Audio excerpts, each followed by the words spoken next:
اس کی ذرا ذرا سی باتوں کی ٹوہ میں رہتا، اور اس وقت تو راضیہ کو سچ مچ غصہ آ جاتا جب وہ اس کا وینٹی بیگ ٹٹولنے لگتا، اسے کھول کر اس میں رکھی ہوئی چیزیں الٹ پلٹ ڈالتا۔ اس وقت بھی وہ یہی حرکت کر رہا تھا۔ راضیہ چائے کے لیے اس کے کمرے سے چلی گئی تھی اور وہ میز سے اس کا وینٹی بیگ اٹھا کر اپنے زانوں پر رکھے اسے کھول رہا تھا۔ اچانک اس کے منہ سے ایک ہلکی سی چیخ نکلی اور وہ وینٹی بیگ کو پرے جھٹک کر کرسی سمیت دوسری طرف الٹ گیا۔ وینٹی بیگ سے ایک چھوٹا سا سانپ نکل کر فرش پر لہریں لے رہا تھا۔ بوڑھا ارشاد بڑی پھرتی سے فرش سے اٹھا، لیکن نہ تو اس نے شور مچایا اور نہ کسی کو اپنی مدد کے لیے آواز دی۔ سانپ کی رفتار میں سرعت نہیں تھی، وہ آہستہ آہستہ فرش پر رینگ رہا تھا۔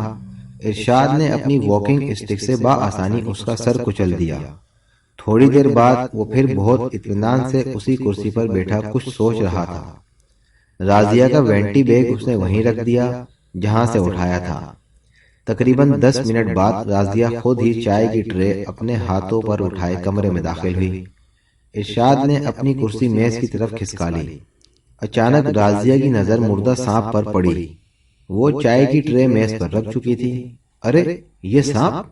بوڑھا اسے گھورنے لگا، لیکن راضیہ کے چہرے پر حیرت کے آثار تھے۔ یہ یہاں؟ پھر اسے کہاں ہونا چاہیے تھا؟ ارشاد نے آہستہ سے پوچھا۔ میں کیا جانوں، میرا مطلب یہ ہے کہ یہ یہاں کمرے میں تھا۔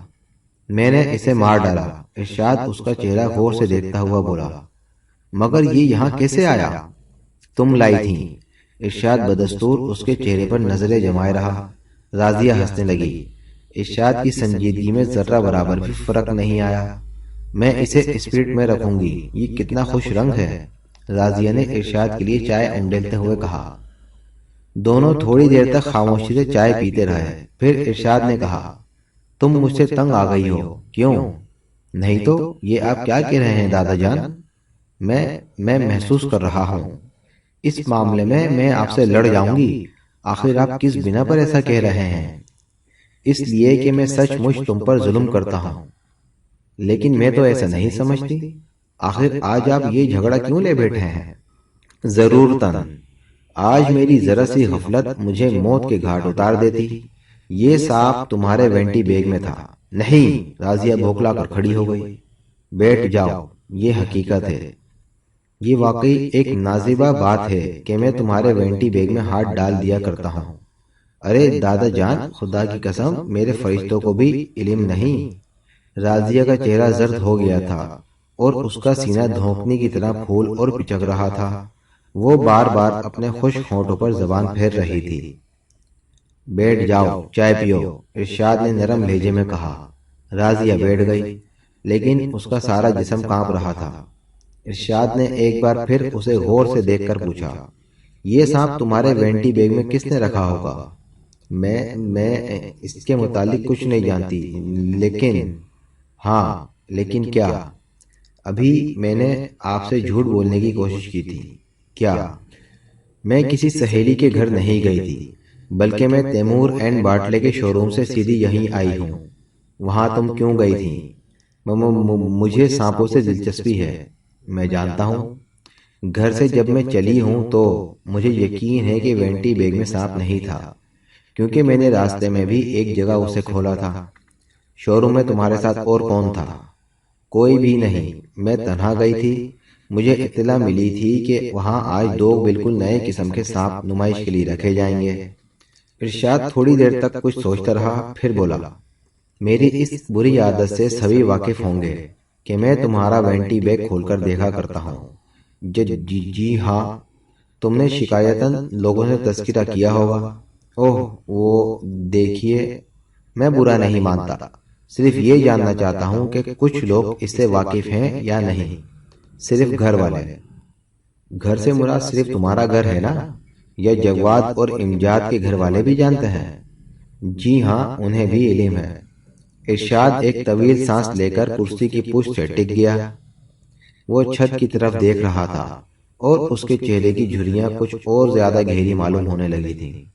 دادا جان، آپ یقین کیجئے، بیٹا میں یہ نہیں کہتا کہ یہ تمہاری حرکت ہے، بوڑھے ارشاد نے آہستہ سے کہا۔ آپ نے یہ کیوں پوچھا تھا کہ وینٹی بیگ کے متعلق کون کون جانتا ہے؟ میں پھر یہی کہتا ہوں کہ یہ حرکت تمہاری نہیں ہو سکتی۔ تو اس کا یہ مطلب ہے کہ آپ خاندان کے کسی دوسرے فرد پر شبہ کر رہے ہیں۔ کیوں نہ کروں؟ کیا آدمی کی وقت دولت سے زیادہ نہیں ہوتی؟ او ہو، یک بیک راضیہ کا چہرہ سرخ ہو گیا۔ تب تو یہ حرکت میری بھی ہو سکتی ہے۔ نہیں، تم ایسا نہیں کر سکتی، مجھے یقین ہے۔ اسی لیے آپ خاندان والوں کو یہاں نہیں رکھتے؟ راضیہ نے پوچھا۔ اس کے لہجے میں تلخی تھی اور چہرے سے صاف ظاہر ہو رہا تھا کہ اسے یک بیک غصہ آ گیا ہے۔ ہاں، اس کی یہی وجہ ہے۔ پھر آپ کو مجھ پر اتنا اعتماد کیوں ہے؟ بس یوں ہی؟ نہ ہونا چاہیے۔ اب میں یہاں کبھی نہ آؤں گی، کبھی نہیں۔ میں گریجویٹ ہوں اور اپنی روزی خود کما سکتی ہوں۔ میں اسی لیے تمہیں پسند کرتا ہوں، اسی لیے مجھے تم پر اعتماد ہے۔ بوڑھا ارشاد مسکرا کر بولا، تم میری خوشامد نہیں کرتی، صاف گوئی سے کام لیتی ہو۔ لیکن میں اسے برداشت نہیں کر سکتی کہ آپ والد صاحب پر کسی قسم کا شبہ کریں۔ اس سے میری اپنی پسند پر کوئی اثر نہیں پڑ سکتا بچی۔ بہرحال آپ کھلے ہوئے الفاظ میں والد صاحب پر اپنا شبہ ظاہر کر رہے ہیں۔ ارشاد کچھ نہیں بولا، وہ خاموشی سے چائے پینے لگا اور راضیہ کی چائے ٹھنڈی ہو چکی تھی۔ اس نے ابھی تک ایک گھونٹ نہیں پیا تھا۔ ارشاد خیالات میں کھویا ہوا تھا، اس نے اس کی طرف دھیان نہ دیا۔ پھر اب میری یہاں کیا ضرورت ہے؟ راضیہ اکتی ہوئی بولی، کیونکہ صاحب کے بچے سنپولے کہلاتے ہیں۔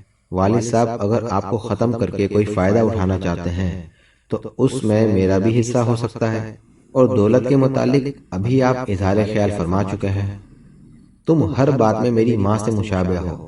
ارشاد نے اس کے ہاتھ پر ہاتھ رکھ کر آگے کی طرف جھکتے ہوئے کہا، وہی صورت و شکل، وہی انداز گفتگو، ویسا ہی مزاج۔ پھر بتاؤ، مگر تم کیا جانو؟ یہ بات تمہارے والدین کے علم میں بھی نہیں ہے، کوئی نہیں جانتا سوائے میرے۔ کون سی بات؟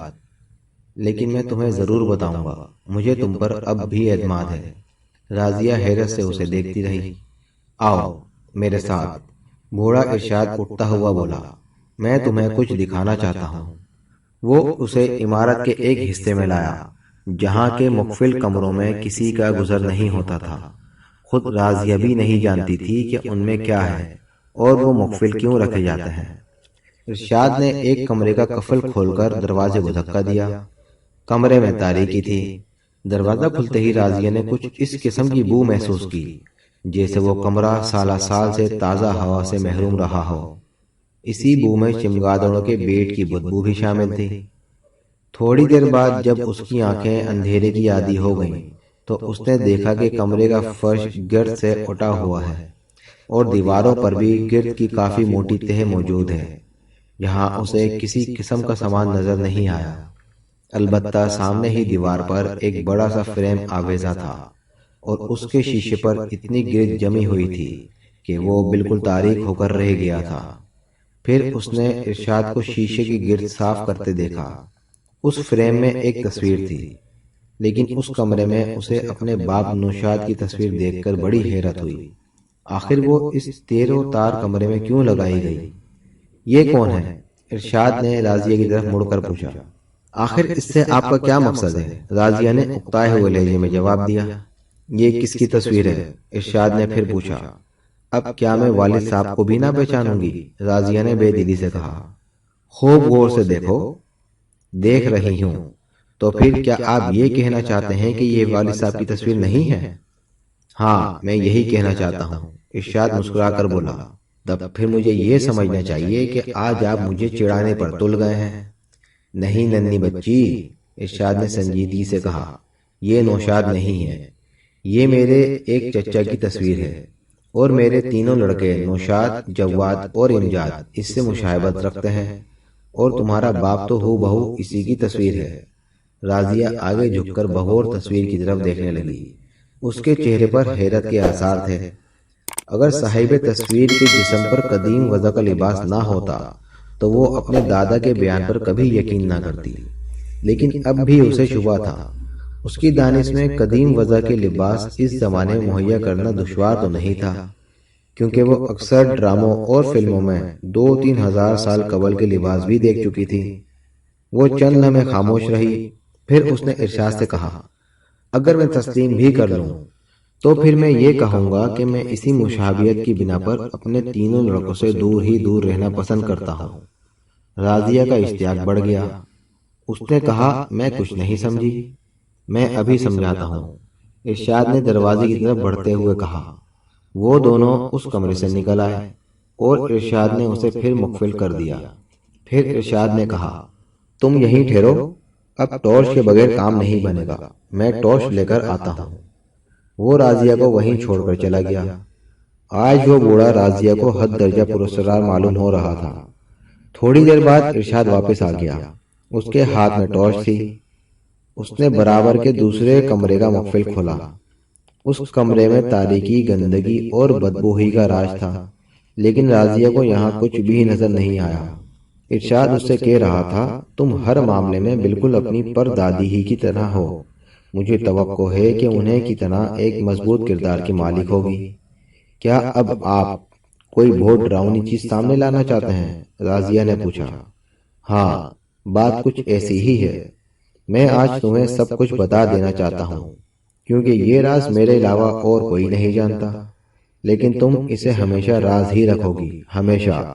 مجھے یقین ہے کہ تم اپنی پردادی ہی کی طرح مضبوط کردار رکھتی ہو۔ میں نہیں ڈروں گی، مجھے بتائیے۔ اچھا ٹھہرو، ارشاد نے کمرے کے ایک گوشے کی طرف بڑھتے ہوئے کہا۔ راضیہ وہیں کھڑی رہی۔ گوشے میں پہنچ کر ارشاد نے فرش کی گرد صاف کی، اور پھر راضیہ کو ایسا محسوس ہوا جیسے اس نے کسی صندوق کا ڈھکن اٹھایا ہو۔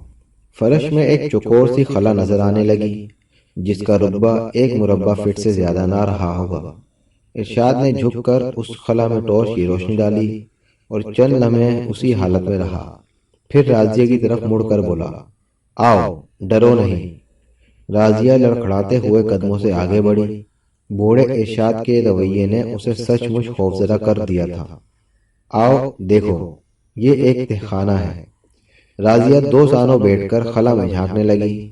وہ چند لمحے اندر آنکھیں پھاڑے دیکھتی رہی، لیکن اس کی سمجھ میں کچھ بھی نہ آیا۔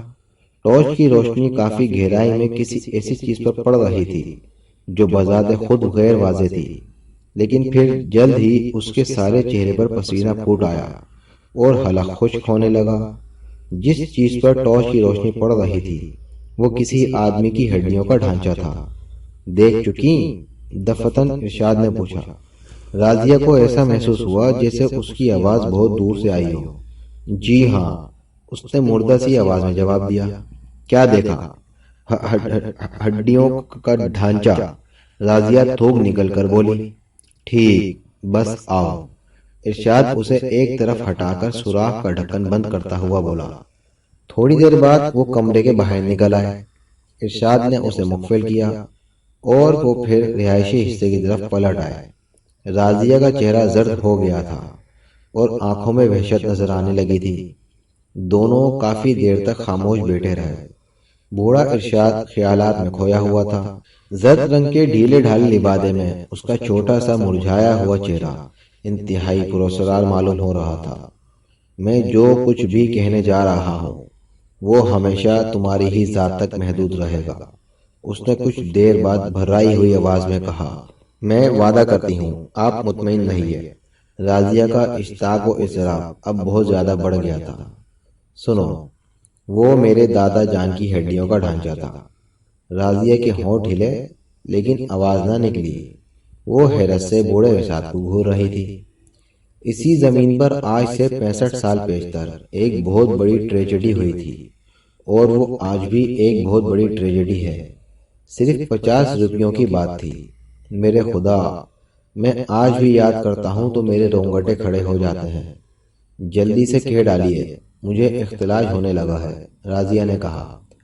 بوڑھا چند لمحے خاموش رہا، پھر اس نے کہا، ابھی تم جس کی تصویر دیکھ چکی ہو، اس نے میرے دادا یعنی اپنے باپ کو صرف 50 روپیوں کے لیے قتل کر دیا تھا، اور وہ لاش آج تک بے کور و کفن پڑی ہے۔ بے کور و کفن۔ خدا مجھے اور سب کو معاف کرے، مجھ میں اتنی ہمت نہیں ہے کہ ان ہڈیوں کو وہاں سے نکال کر دفن کر سکوں۔ میرے باپ نے بھی ہمت ہار دی تھی۔ بوڑھا ارشاد خاموش ہو گیا۔ لیکن وہ ہڈیاں بے کور و کفن کیوں ہیں؟ راضیہ نے مستبارانہ انداز میں کہا۔ مجھے پورا واقعہ بتائیے۔ چچا کو 50 روپیوں کی ضرورت تھی۔ وہ اچھا آدمی نہیں تھا، کسی برے کام کے لیے اسے روپیوں کی ضرورت تھی۔ وہ شراب کے نشے میں تھا۔ دادا صاحب نے نہ صرف انکار کر دیا بلکہ اسے برا بھلا بھی کہا۔ وہیں دیوار پر ایک تیر آویزا تھا۔ چچا نے غصے میں آ کر وہیں اسی تیر سے ان پر حملہ کر دیا۔ پے در پہ 3-4 وار کیے اور وہ وہیں ٹھنڈے ہو گئے۔ پھر وہ کمینہ فرار ہو گیا اور اس دن سے آج تک اس کی خبر ہی نہیں ملی۔ والد صاحب اور میرے سب سے چھوٹے چچا گھر ہی میں موجود تھے۔ جتنی دیر میں وہ وہاں پہنچتے سب کچھ ہو چکا تھا۔ گھر میں اس وقت صرف 3 آدمی تھے، میری ماں، والد صاحب اور چھوٹے چچا۔ میں موجود نہیں تھا۔ تم یقین جانو 40 سال کی عمر تک مجھے یہ واقعہ نہیں معلوم ہو سکا۔ وجہ یہ ہوئی کہ دادا صاحب انہی ایام میں حج کے لیے جانے والے تھے۔ جب میں گھر آیا تو مجھے بتایا گیا تھا کہ وہ حج کے لیے چلے گئے۔ سب یہی جانتے تھے کہ وہ حج کے لیے چلے گئے، مگر حقیقت یہ تھی کہ والد صاحب اور چھوٹے چچا نے مل کر ان کی لاش تہ خانے میں ڈال دی تھی۔ وہ نہیں چاہتے تھے کہ خاندان بدنام ہو، کیونکہ ہمارا خاندان صدیوں سے ذی عزت سمجھا جاتا رہا۔ بہرحال کچھ دنوں بعد دادا صاحب کے لیے یہ مشہور کر دیا گیا کہ وہ بیت اللہ شریف میں فوت ہو گئے۔ رہ گیا گمشدہ چچا کا معاملہ، تو اس کی طرف کسی نے دھیان بھی نہ دیا، کیونکہ وہ ایک اوباش آدمی تھا۔ ویسے بھی مہینوں گھر میں اس کی شکل نہیں دکھائی دیتی تھی۔ لیکن راضیہ نے تھوک نکل کر کہا، لاش یوں ہی کیوں پڑی رہ گئی؟ اوہ! پھر کسی کی ہمت ہی نہیں پڑی کہ وہ اس تہخانے میں اترتا۔ والد صاحب نے مجھے اس کے متعلق اس وقت بتایا جب میں 40 برس کا تھا، یعنی آج سے 40 سال پہلے۔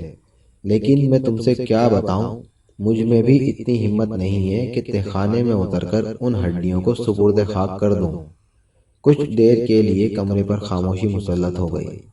پھر بوڑھا بولا، جب تک یہ واقعہ مجھے معلوم نہیں ہوا تھا میں اپنے بچوں پر جان دیتا تھا، لیکن جب یہ واقعہ معلوم ہوا مجھے ان تینوں سے وحشت ہونے لگی۔ والد صاحب کی زندگی تک وہ میرے ساتھ رہے، پھر میں نے انہیں الگ کر دیا۔ آخر ان کا کیا قصور تھا؟ راضیہ نے پوچھا۔ چچا سے مشابہت کی بنا پر مجھے ان سے وحشت ہوتی تھی، تمہارا باپ تو خاص طور پر۔ تو کیا آپ سمجھتے ہیں وہ بھی اس مشابہت کی بنا پر آپ سے وہی برتاؤ کریں گے؟ میں جانتا ہوں کہ یہ ایک بیکار خیال ہے، مگر میں کیا کروں؟ اور اب تو مجھے اور زیادہ محتاط رہنا پڑے گا۔ آخر وہ سانپ تمہارے وینٹی بیگ میں کہاں سے آیا تھا، مجھے بتاؤ۔ راضیہ کچھ نہ بولی، اس کے پاس اس بات کا کوئی جواب نہیں تھا۔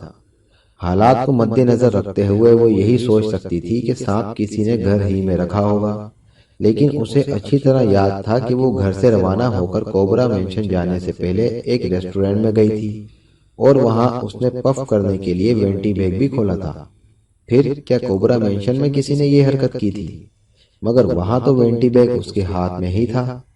ممکن ہے کسی نے اس کے باوجود بھی ہاتھ کی صفائی دکھائی ہو، مگر وہ اس کا باپ یا کوئی چچا ہرگز نہیں ہو سکتا تھا۔ تم کیا سوچنے لگی میری بچی؟ ارشاد نے پوچھا۔ اسی سانپ کے متعلق مت سوچو، مجھے یقین ہے یہ حرکت تمہاری نہیں ہو سکتی، مگر دادا جان میں اپنے باپ یا کسی چچا پر بھی شبہ نہیں کر سکتی۔ ختم کرو ان باتوں کو، بوڑھا ہاتھ ہلا کر بولا۔ میں اپنی موت سے پہلے نہیں مر سکتا۔ اگر یہی خیال ہے تو پھر آپ نے ان لوگوں کو الگ کیوں کر دیا ہے؟ تمہاری منطق اور بحث مجھے تنگ کر ڈالتی ہے۔ میں نے الگ کر دیا، میری مرضی، میرا جو دل چاہے گا کروں گا۔ بہرحال میں اب یہاں نہیں رہوں گی۔ کیا؟ بوڑھا آنکھیں نکال کر بولا، تم مجھے تنہا نہیں چھوڑ سکتی، میں اپنی اولاد میں تمہیں سب سے زیادہ پسند کرتا ہوں، تم نہیں جا سکتی۔ راضیہ خاموش بیٹھی رہی، لیکن اس کے چہرے پر بیزاری کے آثار تھے۔ کیپٹن فیاض نے جیسے ہی کمرے میں قدم رکھا عمران اپنا سر پیٹنے لگا۔ فیاض نے اس کی پرواہ نہ کی، آگے بڑھ کر اس کے دونوں ہاتھ پکڑ لیے اور دانت پیس کر بولا، تم خواہ مخواہ ایک نہ ایک شوشہ چھوڑ کر ہمیشہ الگ ہو جاتے ہو۔ شوشہ خود بخود چھوٹتا ہے پیارے فیاض، عمران نے سنجیدگی سے کہا۔ غالباً تم تیمور اینڈ باٹلے والی بات کی طرف اشارہ کر رہے ہو۔ بیٹھ جاؤ، آج میری عقل میں سخت درد ہے، اس لیے میں کوئی جسمانی محنت نہیں کر سکتا۔ میرا موڈ بہت خراب ہے، اگر تم نے اوٹ پٹانگ باتیں شروع کی تو مار بیٹھوں گا۔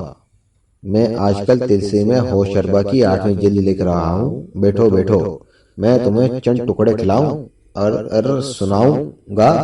عمران: یس مائی ڈیئر سپر فیاض، یہ ٹکڑا بڑے غضب کا ہے۔ آنا حدود مرسا پوش کا طرف کو چا ماکاں، اور یہاں سے 2 کلمہ داستان ولد ساکی نامہ ماسل باقی نویس۔ ارے باپ رے! فیاض نے اٹھ کر اس کا منہ دبا دیا۔ تم خواہ مخواہ مجھ سے نہ الجھو ورنہ، فیاض بڑبڑایا۔ ورنہ کیا ہوگا؟ عمران نے اپنے منہ پر سے اس کا ہاتھ ہٹاتے ہوئے کہا، میں تمہیں کسی مصیبت میں پھنسا دوں گا۔ تم نے نیلے پرندے والے معاملے میں ایک بہت بڑا جال کیا تھا۔ کیا مطلب؟ تم نے ہوم سیکریٹری کا جو سرٹیفکیٹ دکھایا تھا جعلی تھا۔ آج سمجھے ہو یہ بات؟ عمران نے کیکا لگایا۔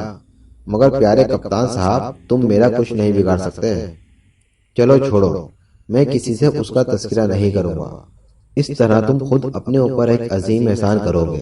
عمران نے آہستہ سے کہا، آخر تم تیمور اینڈ باٹلے کے متعلق صاف صاف کیوں نہیں بتاتے؟ صاف صاف یہ اسی وقت بتا سکوں گا جب مجھے صاف صاف معلوم ہو جائے۔ ویسے وہ لوگ کوئی غیر قانونی حرکت ضرور کر رہے ہیں۔ نوعیت ہی بتا دو۔ یہاں سے 2 کلمہ داستان حیرت نشان فیاض خچر سوار کے بیان کیے جاتے ہیں کہ پہلوان زبردست تھا، مارخانہ اس کا ہاتھ سے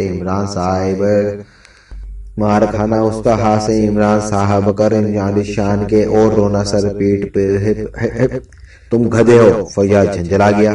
یہی بات تم نے پہلے کہہ دی ہوتی تو اتنا سر نہ مارنا پڑتا پیارے۔ پرسوں تیمور اینڈ باٹلے کے شو روم میں تم بھی تھے۔ تم نے 2 یا 3 منٹ تک وہاں ارشاد کی پوتی راضیہ سے گفتگو بھی کی تھی۔ کیوں؟ کیا میں غلط کہہ رہا ہوں؟ راضیہ تمہاری بہن سوریا کی دوست ہے۔ ہاں تو پھر تمہیں اس کا اعتراف ہے کہ وہ تمہیں وہاں ملی تھی؟ قطعی ہے، عمران نے کہا اور جیب میں چیونگم کا پیکٹ تلاش کرنے لگا۔ تب پھر تمہیں میرے چند سوالات کا جواب دینا پڑے گا۔ سوالات لکھ کر لاؤ، پرچہ 2.5 گھنٹے سے کم نہ ہونا چاہیے۔ ساتھ میں 5 سوال ضروری ہوں۔ فارغ خطی، کیا کہتے ہیں اسے، خوش قسمتی، ارے نہیں، کیا کہتے ہیں، خوش خطی کے نمبر الگ۔ جب تم اس سے ملے تھے تو اس کا وینٹی بیگ اس کے ہاتھ میں تھا یا نہیں؟ نہیں، وینٹی بیگ تو نہیں تھا، البتہ اس نے اپنے گلے میں متعدد جھولیاں لٹکا رکھی تھی۔ عمران، میں تم سے سنجیدگی اختیار کرنے کی استدعا کرتا ہوں۔ کیا فائدہ؟ عمران سر ہلا کر بولا، اگر میں سنجیدہ ہو گیا تو تم کمرے کے باہر نظر آؤ گے، یا پھر اس قابل نہ رہ سکو گے کہ نظر آ سکو۔ میرے سوال کا جواب دو یار، فیاض دانت پیس کر بولا۔ چچ، عمران نے تشویش آمیز لہجے میں کہا، اسی قسم کی بد احتیاطیوں کی بنا پر دانت کمزور ہو جاتے ہیں۔ آنکھوں کے سامنے نیلی پیلی چنگاریاں اٹھتی ہیں، سر چکراتا ہے اور عقل کام نہیں کرتی کہ کس دواخانے سے رجوع کیا جائے تاکہ ایمان دھرم سے کہہ دینے پر آدھی قیمت واپس مل جائے۔ اچھا، تم بھگتو گے؟ فیاض اٹھ کر دروازے کی طرف بڑھتا ہوا بولا۔ بھگتنے ہی کے ڈر سے میں نے ابھی تک شادی نہیں کی بیٹا۔ اس کے وینٹی بیگ میں سانپ تھا۔ فیاض نے دروازے میں رک کر عمران کی طرف مڑتے ہوئے کہا۔ بڑی کم ہمت لڑکی معلوم ہوتی ہے، عمران نے لاپرواہی سے کہا۔ اگر میں لڑکی ہوتا تو میرے وینٹی بیگ سے کم از کم ایک ہاتھی ضرور برآمد ہوتا۔ اللہ ماشاءاللہ۔ عمران، میں تمہیں آفس میں طلب کر کے تمہیں ان سوالات کے جواب پر مجبور کر دوں گا۔ جب تک تم مجھے پوری بات نہیں بتاؤ گے مجھ سے کچھ بھی نہیں معلوم کر سکو گے بیٹا۔ فیاض پھر پلٹ آیا، چند لمحے خاموش بیٹھا رہا، پھر بولا، ارشاد سے واقف ہو؟ ہاں، مشاعروں میں اکثر مقرر ارشاد سننے کا اتفاق ہوا ہے، عمران نے سنجیدگی سے کہا۔ میں شہر کے مشہور کروڑ پتی ارشاد کی بات کر رہا ہوں۔ فیاض جھلا گیا۔ تو ایسے بولو نا۔ ہاں، میں نے اس کا نام سنا ہے اور اس کی پوتی راضیہ سے اچھی طرح واقف ہوں کیونکہ وہ سوریا کی دوست ہے۔ پرسوں اس کے وینٹی بیگ سے ایک سانپ برآمد ہوا تھا۔ وینٹی بیگ ارشاد نے کھولا تھا۔ راضیہ سانپ کے وجود سے لا علمی ظاہر کرتی ہے اور یہ خود راضیہ ہی کا بیان ہے کہ بوڑھا اکثر اس کا وینٹی بیگ کھول کر اس میں رکھی ہوئی چیزیں الٹ پلٹ کر ڈالتا ہے۔ بہت اچھی عادت ہے، عمران سر ہلا کر بولا۔ آج کل کی لڑکیاں نہ جانے کیا الا بلا وینٹی بیگوں میں لیے پھرتی ہیں۔ ارشاد کا خیال تھا کہ یہ حرکت اسے مار ڈالنے کے لیے کی گئی تھی۔ کس نے کی تھی؟ یہ اب تک نہیں معلوم ہو سکا۔ کمال ہے یار فیاض، کہیں تمہیں گھاس تو نہیں کھا گئی؟ ابھی تم کہہ رہے تھے کہ سانپ راضیہ کے وینٹی بیگ سے برآمد ہوا تھا، وہ نہیں جانتی کہ سانپ اس کے وینٹی بیگ میں کیسے پہنچا تھا۔ پھر میں کیا کروں؟ عمران اپنی پیشانی پر ہاتھ مار کر بولا، میرا دماغ کیوں چاٹ رہے ہو؟ وہ تیمور اینڈ باٹلے کے شو روم میں سانپ دیکھنے گئی تھی، لیکن تم وہاں موجود تھے۔ تمہارا وہاں کیا کام تھا؟ میں وہاں جھک مار رہا تھا۔ تم سے مطلب؟ تم ابھی پورے حالات سے آگاہ نہیں ہو، فیاض نے برا سا منہ بنا کر کہا، ورنہ اس طرح نہ چہکتے تو چہکنا بند کر دو نا میرا۔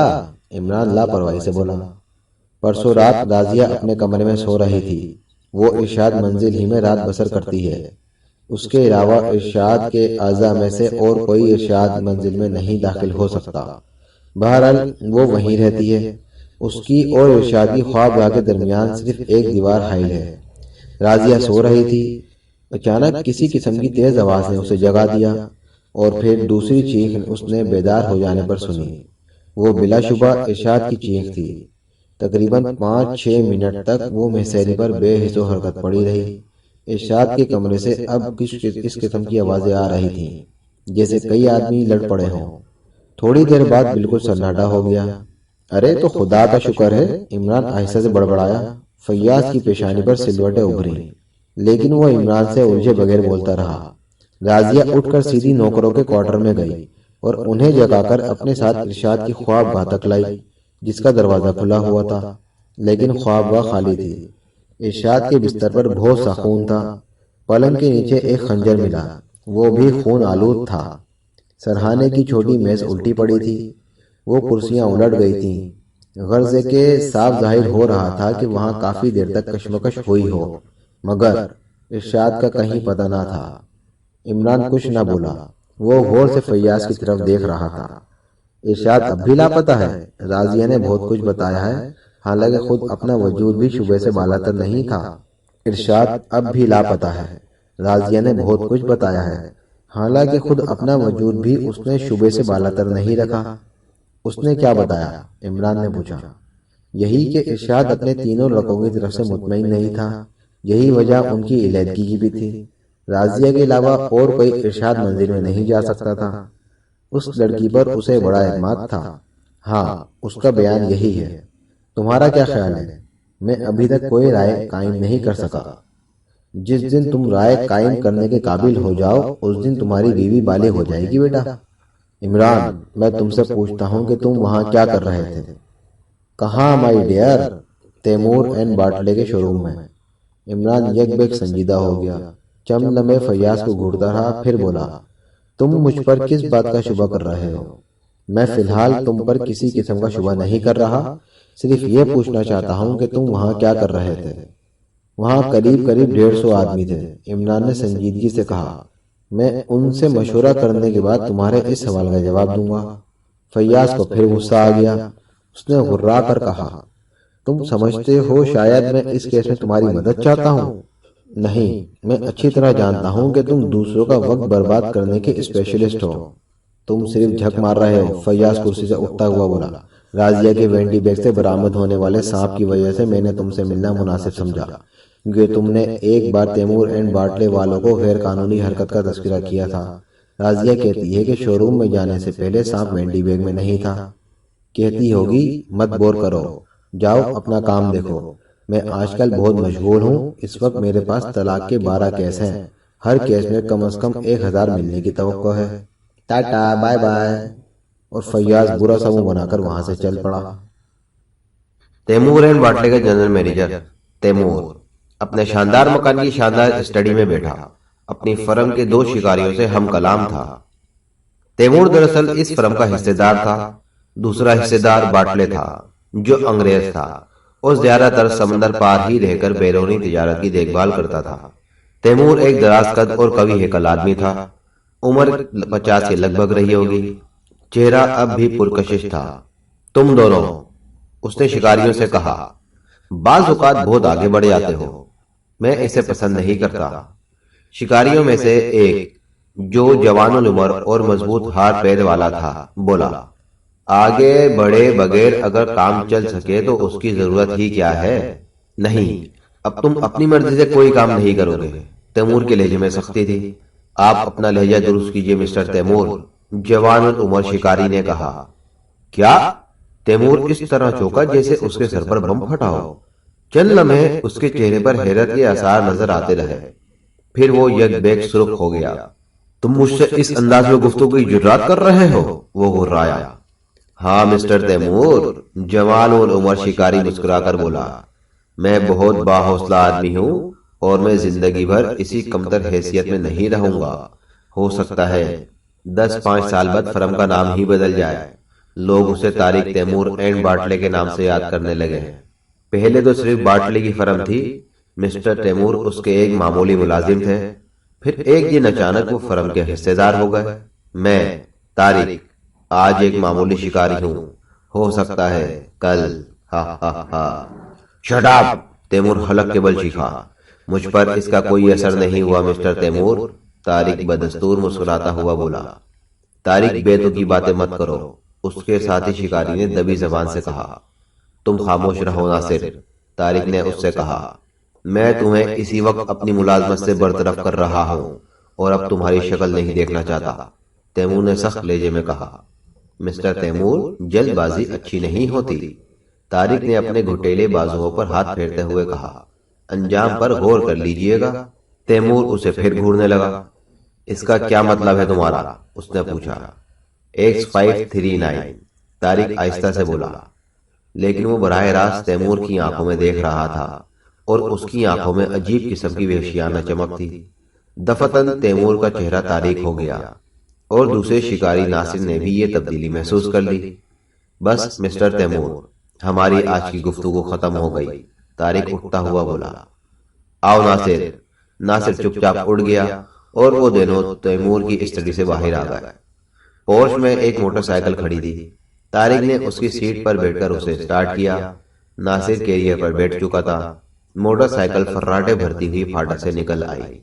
طارق، یہ کیا قصہ تھا؟ ناصر نے پوچھا۔ طارق ہلکا سا کیکا لگا کر بولا، اگر اس قسم کے ہر قصے ہر ایک کی سمجھ میں آنے لگے تو ہر ایک تیمور اینڈ باٹلے کا حصے دار ہو جائے۔ میں اپنی آنکھیں کھلی رکھتا ہوں دوست، مگر یار اس وقت تو تم نے کمال ہی کر دیا۔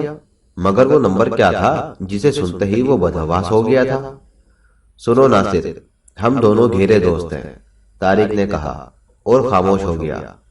ناصر منتظر تھا کہ وہ کچھ اور بھی کہے گا، لیکن وہ خاموش ہی رہا۔ میں اس جملے کا مطلب نہیں سمجھا، ناصر نے کہا۔ اس کا مطلب پھر سمجھاؤں گا۔ فی الحال ایک کار ہمارا تعاقب کر رہی ہے، اس میں یقیناً تیمور کے آدمی ہوں گے، لہٰذا میں چاہتا ہوں کہ انہیں ایک اچھا سبق دوں۔ ناصر نے مڑ کر دیکھا۔ حقیقتاً اس کار کے علاوہ سڑک پر دور تک کوئی کار نظر نہیں آ رہی تھی۔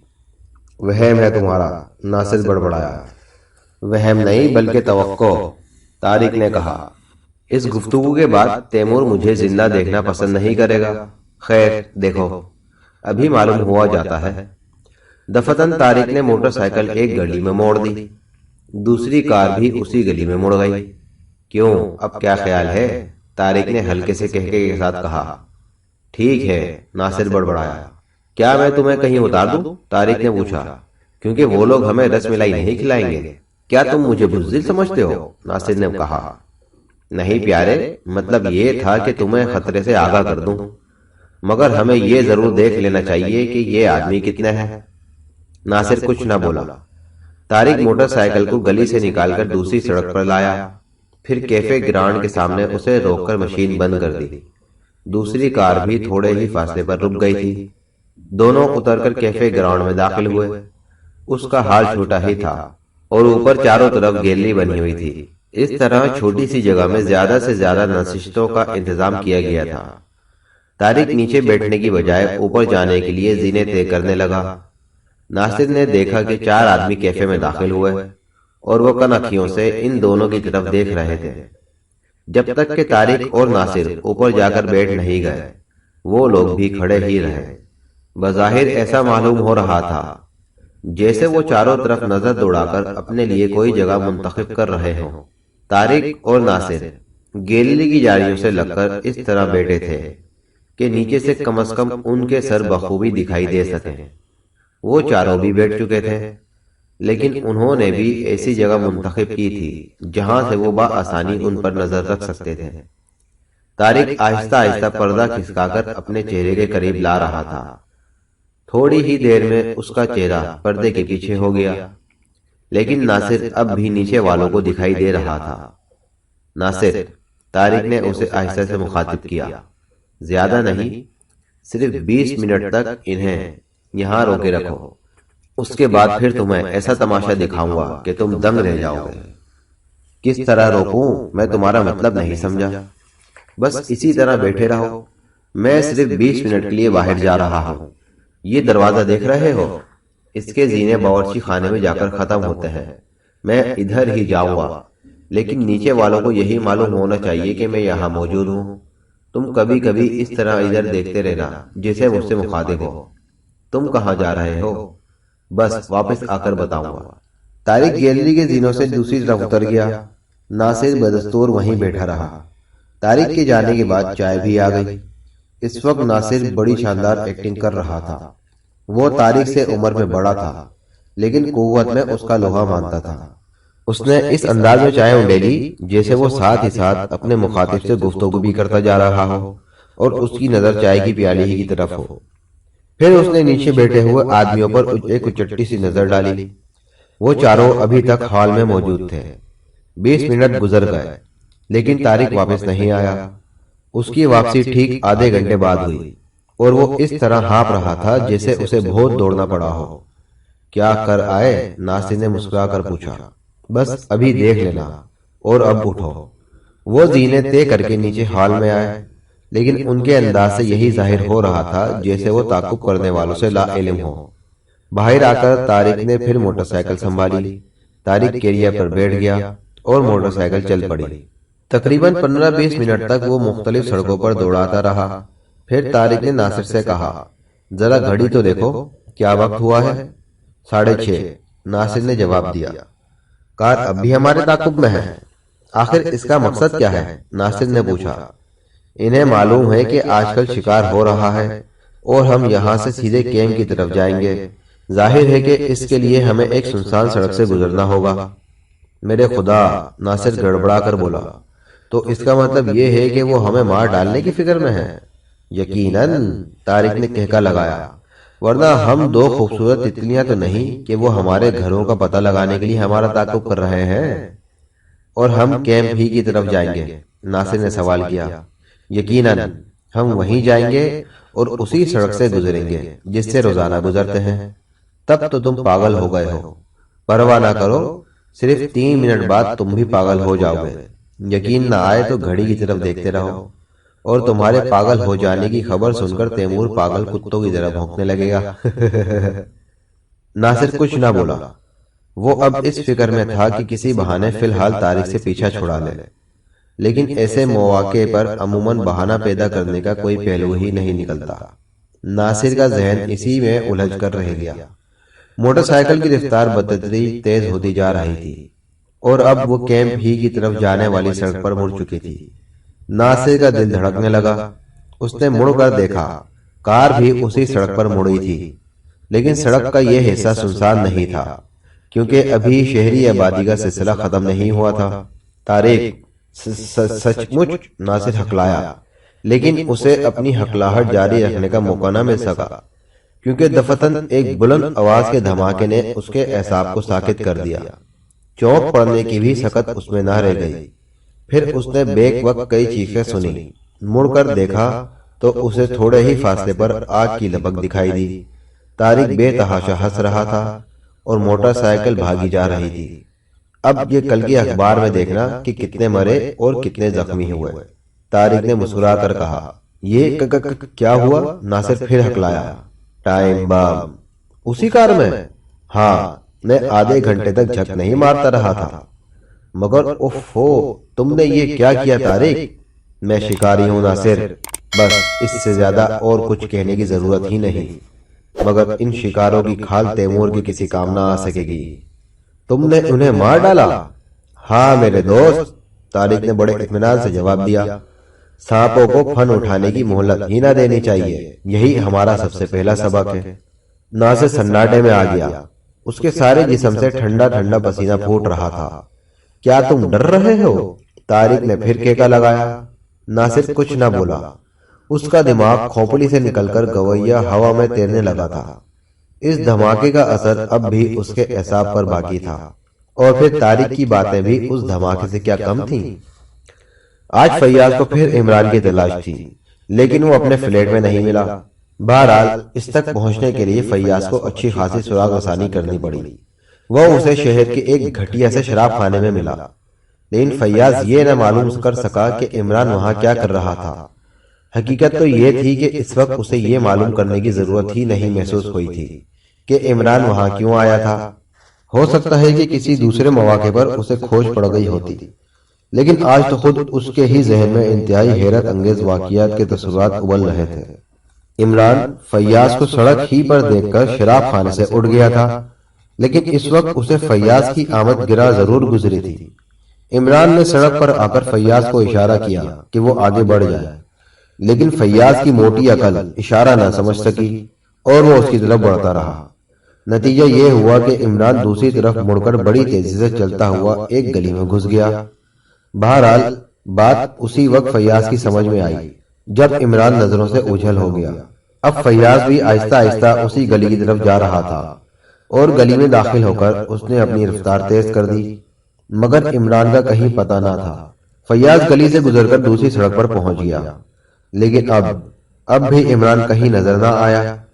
فیاض کو تقریباً 1 یا 1.5 منٹ تک وہیں کھڑے رہ کر سوچنا پڑا کہ اب اسے کیا کرنا چاہیے۔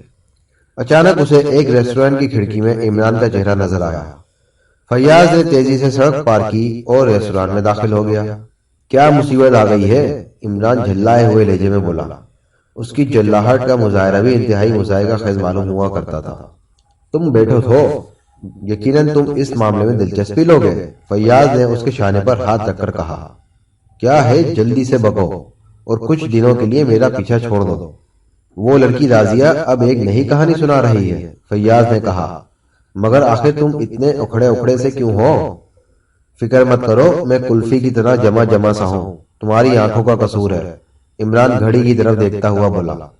میں تمہیں صرف 15 منٹ دے سکتا ہوں، تب تم جہنم میں جاؤ، مجھے کچھ نہیں کہنا۔ نہیں، تمہیں بہت کچھ کہنا ہے۔ تمہیں یہ بتانا ہے کہ ارشاد اپنے لڑکوں سے خائف تھا، اور تمہیں اس تصویر کے متعلق بتانا ہے جو ارشاد کے بیٹے نوشاد سے مشابہ ہے۔ پھر تم مجھے انسانی ہڈیوں کے ایک ڈھانچے کے متعلق بتاؤ گے۔ اوہ، تو راضیہ پہلے ہی بتا چکی ہے، فیاض نے مایوسی سے کہا۔ نہیں، اس نے مجھے کچھ بھی نہیں بتایا۔ تم اور کیا جانتے ہو؟ فیاض نے پوچھا۔ ظاہر ہے میں اتنا ہی جانتا ہوں گا جتنا مجھے راضیہ نے بتایا ہوگا، عمران نے خشک لہجے میں کہا۔ چند لمحے خاموش رہا، پھر بولا، لیکن راضیہ کو اس کا کیا علم کہ تم نے ہڈیوں کے اس ڈھانچے کو تہخانے سے نکلوایا ہے؟ اچھا پھر؟ فیاض اپنے ہونٹوں پر زبان پھیر کر بولا۔ اور ہڈیوں کے اس ڈھانچے کو دیکھ کر تمہیں بڑی مایوسی ہوئی، کیونکہ وہ ہڈیاں ہرگز نہیں تھیں۔ البتہ تم اس کاریگری کے دل سے قائل ضرور ہو۔ لکڑی کا بنجر بنا کر اس پر سفید پالش کرنا آسان کام نہیں ہے، کافی محنت صرف ہوئی ہوگی۔ کیوں، کیا خیال ہے؟ تمہیں یہ سب کچھ کیسے معلوم ہوا؟ نہایت آسانی سے میرے پیارے، جن لوگوں نے تہ خانے میں جانے کا راستہ بنایا تھا۔ قطعی غلط، ان میں سے کوئی بھی نہیں بتا سکتا، وہ سب میرے محکمے کے آدمی تھے، فیاض نے کہا۔ اور تمہارے محکمے کے سب فرشتے ہیں، انہیں تو شراب سے دلچسپی ہو سکتی ہے اور نہ عورت سے۔ میری سیکرٹری روشی کو تم کیا سمجھتے ہو، سپر فیاض؟ اس نے تمہارے ایک آدمی سے سب کچھ معلوم کر لیا ہے۔ ہا ہا ہا۔ فیاض کچھ نہ بولا، لیکن وہ عمران کو برابر گھورے جا رہا تھا۔ اب رہا اس تصویر کا معاملہ، تو اس کے متعلق تم مجھے بتاؤ گے، عمران نے کہا، پھر گھڑی کی طرف دیکھ کر بولا۔ صرف 5 منٹ اور باقی ہیں، میں گھوسا مار دوں گا، فیاض جھنجھلا گیا۔